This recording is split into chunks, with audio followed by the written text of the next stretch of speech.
Hello మియాస్, ఇంట్లోనే రుచిగా and ఎక్కువ రోజులు నిల్వ ఉండేలా చికెన్ పచ్చడి ఎలా చేసుకోవాలో చూద్దామా. ముందుగా 1 కేజీ బోన్లెస్ చికెన్ పీసెస్ తీసుకోవాలి. అందులోకి పసుపు వేసి నీరంతా ఎగిరిపోనివ్వాలి. ఇప్పుడు చూపించిన వాటితో మసాలా పట్టి పక్కన పెట్టుకోండి.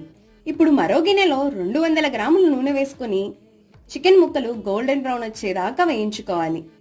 అదే నూనెలో అల్లం వెల్లుల్లి పేస్ట్ వేసి పచ్చి వాసన పోయేదాకా బాగా వేయించుకోవాలి. ఇప్పుడు పక్కకి తీసి పెట్టిన చికెన్ పీసెస్ వేసుకుని ఉప్పు, కారం అలానే చేసి పెట్టుకున్న మసాలా పొడిని వేసి బాగా కలుపుకోవాలి. ఈ మిశ్రమం అంతా బాగా చల్లారాక 3 నుంచి 4 నిమ్మకాయలు కలుపుకోవాలి. నిమ్మకాయ రసాన్ని కలిపాక 2 రోజుల తర్వాత ముక్కలు బాగా ఊరి పచ్చడి చాలా బాగుంటుంది. ఈ డీటెయిల్గా పెద్ద వీడియో కొలతలతో సహా కిందనే లింక్ ఇస్తాను, క్లిక్ చేసి చూసేయండి. మరిన్ని మంచి రెసిపీస్ కోసం మన ఛానల్ని సబ్స్క్రైబ్ చేసుకోవడం మర్చిపోకండి.